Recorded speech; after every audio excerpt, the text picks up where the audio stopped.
still do not understand why we are holding on and buying more and more of our Internet of Value asset, XRP. Thank you for that, because I really do believe the big picture is what is important here. And that is, we truly are approaching a second wave of the internet. The first wave was the internet of information that created, at first things like Wikipedia, but ultimately social media and online commerce. This next wave of the internet is going to take things of value and put them into a digitized, in some case tokenized form. And believe it or not, he's clearly talking about the second wave of investors coming in to create projects and profits for them in the long run. But if you listen carefully, he actually talked about the big picture is what is important. So if you're looking at the short-term aspect, you may actually miss out of what is actually coming. Now, why do you actually think the US is changing the course? Because if not, other countries will actually abandon the United States dollar fully, and they will actually move on to the DLT and thrive ahead without United States. So from here, you guys will have to focus on what I explained clearly, because we are talking about Internet of Value. So how is that connected to Ripple or XRP? Because the approach being implemented by central banks are to cover up their liabilities. So that term should be kept in mind. They are covering up their liabilities, or one way or other, they have to actually back it up.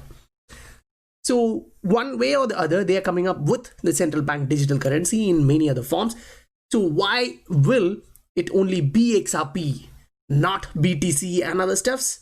I'll show. The first one here, Ripple is often referred to as the Internet of Value. You have a doubt? I don't have a doubt. And the second one, why not other assets, just Ripple? Read this, buddy. This will actually clear most of your doubt. Now, this is so important, so I'll try to zoom in if you can read it. Your Bitcoin is not somebody else's liability. Ripple, conversely, is all about a distributed ledger of somebody else's liability. The key point of Ripple is on representing liabilities issued by identifiable issuers, which can be transferred between individuals on a network.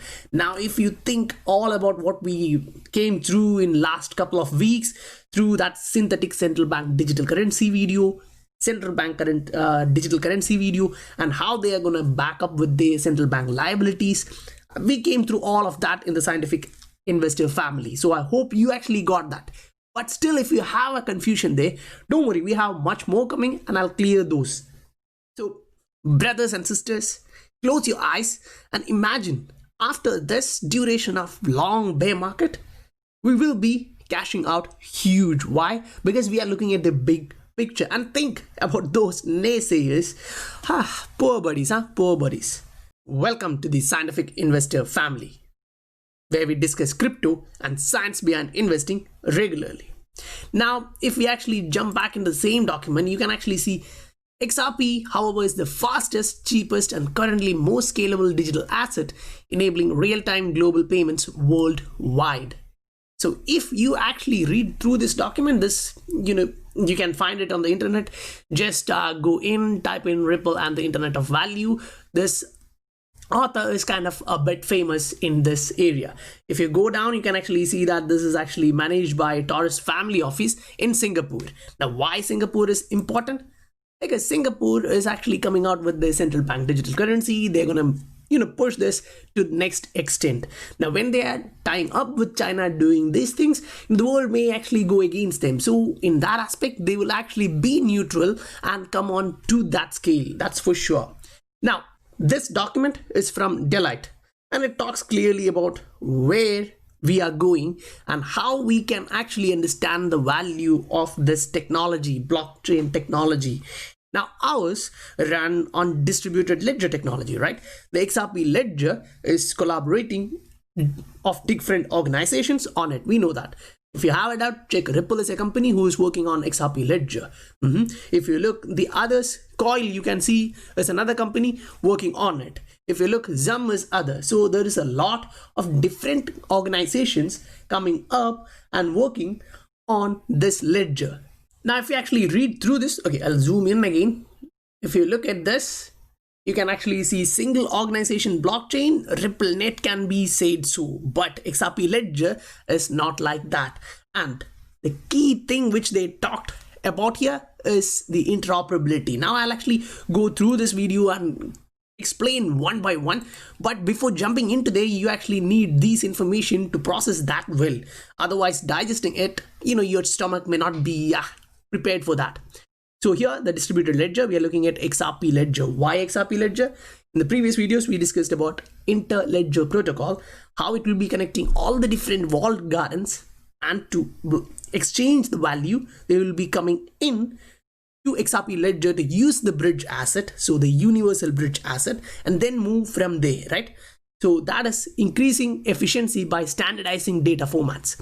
ISO 20022, we are standardizing the data format for enabling interoperability and ensures process integrity. So that is here. No one can actually deny that. If you're denying that, it's up to you. Anyway, we are using documents and facts. Now, reduces risk of fraud, error, invalid transaction. Those are all related to Swift. They directly state Swift shader. So, that's cool. Now we are actually moving into this video in which, these are different parts. We are not going to play all of them, but the important area, and listen how it is actually explained well enough for anyone to understand. Now, what is our view around the Internet of Value? In a nutshell, Internet of Value for Ripple is moving money as you move information today. And many people are disillusioned about the globalization. And why? There are a series of components that need to interoperate together in order to get to this certain level. If you think about a fire, you need 3 elements, and if one of them is missing, you will have only smoke. So that is what we just talked about here in this document. We are actually moving what? Information along with the value. So that is Internet of Value. We just went through here, right? Internet of Value and moving value. Now, when you're just moving money, it doesn't make sense. You want to know it belongs to whom, from where to where it is going, why it is doing, all the regulatory clarity stuff, the anti-money laundering, know your customer stuff, that combines here. So at that particular point, you get to know the clear picture of why that is happening. Now, in the next area, you can listen this. The day that we started, I think early 90s, it was very important in which network are you. Are you thinking today which network are you using in order to send your emails? No, because the real... Those who can actually see the big picture can actually see what we are talking about here. The example of internet era here is really similar, because currently you will be looking at which blockchain technology are you in, which banking network are you in, which central bank digital currency network are you in. But if you look at the big picture, they will all be moving in an interoperable manner, in an interoperable ledger. So interledger protocol will change this century, that is for sure. Disruption is creating the interoperability between different networks. When you think about money and the process of the cross-border, which is the end leg of any financial transaction, is still handled based on a process going back to Medicis. So why it is so important? Because from last 30, 40, 50 years, this was the standard, but now it's disruption. So when you are in a technology which is disruptive and you're investing in it, as a long-term investor, you can only see that actual profit in a big picture, because the disruption is starting here. I agree that, but in order to disrupt the entire network of the current financial system, it will take time. And by that time, the price of the asset which actually bridges everything like this will be so huge. We can't even imagine that, because we don't know how much will be coming in. And once this is the standard, we don't know how much XRP will be burned just based on the number of transactions. Because if you are not considering just the XRP ledger and every transaction worldwide, if it is coming through interledger protocol and touching XRP at one point, that still is so huge. Cross-border payments is a sequence of liabilities between the parties involved in a transaction. and nobody has changed it. It is the Now, if you remember, in the first document which we discussed, I actually told you to less concentrate here because this is gonna be useful at the end, right? So what you read here was about representing the liabilities, and what you just heard is she from Ripple confirming what I just stated. I told if you don't have any confusion here, it's cool, but for those who have the confusion here, no, the Bitcoin is like that, XRP is like this, what is this, then it is kind of clear here. Don't worry, I'll play that again. If you are bankers, you know that. Cross-border payment is a sequence of liabilities between the parties involved in the transaction. And nobody has changed it. It is decentralized fully because there is no central bank dealing with that. So you have a very complex process which is called correspondent banking, which is enabling the move of money from one part of the world to the other. Now, we actually represented previous documents, government documents and central bank documents showing correspondent banking relationships are being cut off by different banks because it is more cost for them. It's not actually cost effective for them when they are actually looking for the cost benefit.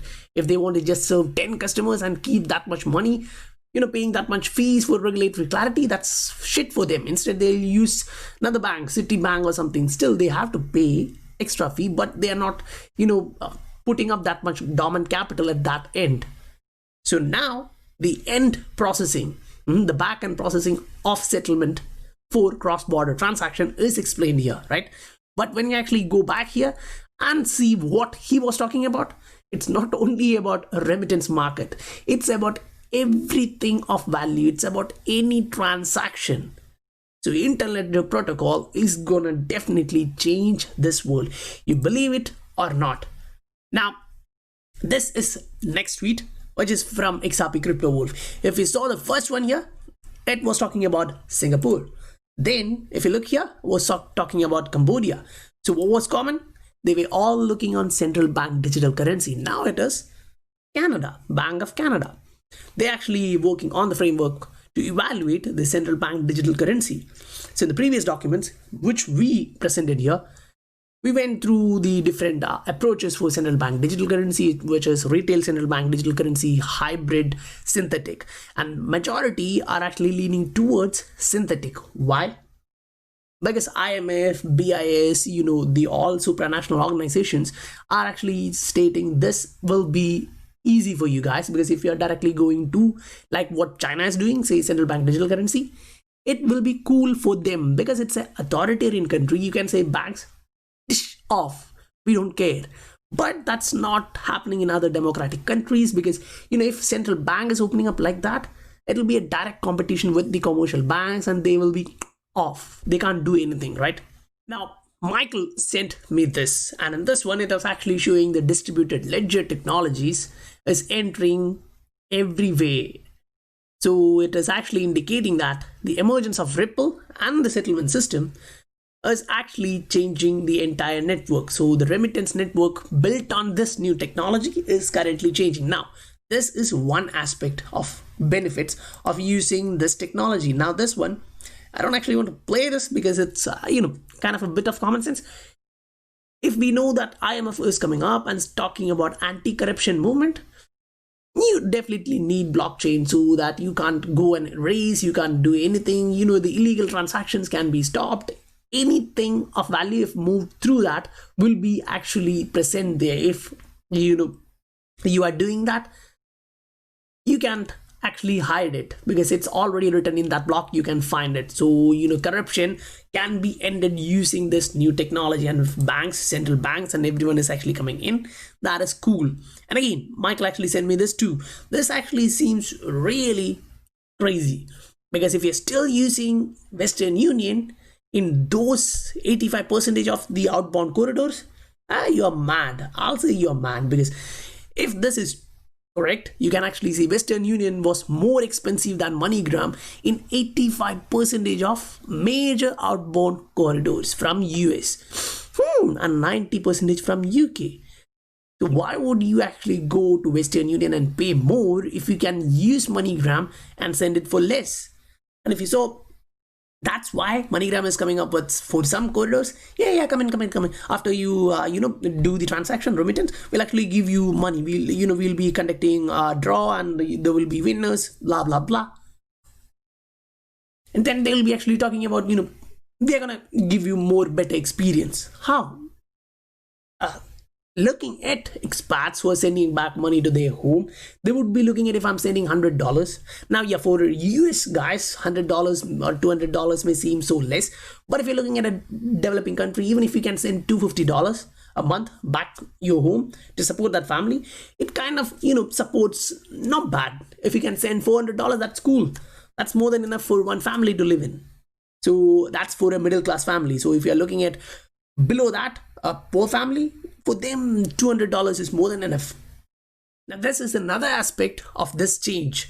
When the big picture we are talking about here, we talked about investing, we talked about the change in the transaction market, meaning the remittance market. Now when we enter here, it actually shows open banking. The banking system itself is changing. So first leg is the regulatory environment. So how it is actually happening. So we previously talked about open bank and how it can be connected with Ripple, right, using the IntelliJ protocol. Now the potential for the adoption is the second leg, and it is actually happening. If you look at the Eurozone, you can see that is kind of being implemented there. So there is no need for any doubt like what is coming ahead. Now I saw this tweet from Marvin, and if you still remember, like if you are still with me on the same page, we talked about Codius, right, the smart contracts platform, and how it is actually going to change this new system using the IntelliJ protocol. Because if it is actually combining the Codius and the Polysign, that is going to change a lot of things for investors. Because think, Polysign is investors coming in, buying in and letting them hold, being custodians. So in that aspect, when they connect Codius, the smart contract platform, with Polysign, they now has a massive potential to use their smart contracts on their own platform, which is kind of directly from Ripple, easy on the IntelliJ protocol, directly connecting to the bridge asset using XRP ledger. So for them, everything is cool. And when you read at the bottom, XRP and Codius are going to be used to manage entire quadrillion-dollar derivatives market. XRP is not a currency. It is a store of value and digital gold. Now, XRP is a digital gold. We all agree that. But the difference is normal gold and digital gold is different. In this aspect, normal gold is considered just as a safe haven store of value. But here you have all those characters along with a lot more. We read clearly here, right? The fastest, cheapest, and currently most scalable digital asset, enabling transactions worldwide. So we have a lot. Gold can't actually do that. That's not actually possible with gold, right? You can use a gold account and do that, but the back end settlements which she described here is going to still do that with the old legacy system. So that is where you have XRP. Now if you still don't believe this, I don't know. I'm trying every day as much as I can and to provide you guys with the education we all need. Because it's not only me who need more information to stay motivated, to understand the big picture and to accumulate more. It's all of us. And that's why in the Scientific Investor family, we try to support each other. If someone has a question, he will pop it out.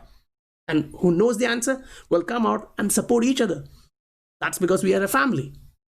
Hope this video is actually helpful for you guys. And if you really like the content, please do support the channel. Hit that like button. If you haven't subscribed to the channel yet, if you are watching this regularly and receiving value, please do consider clicking that subscribe button. That helps the channel grow. Thank you.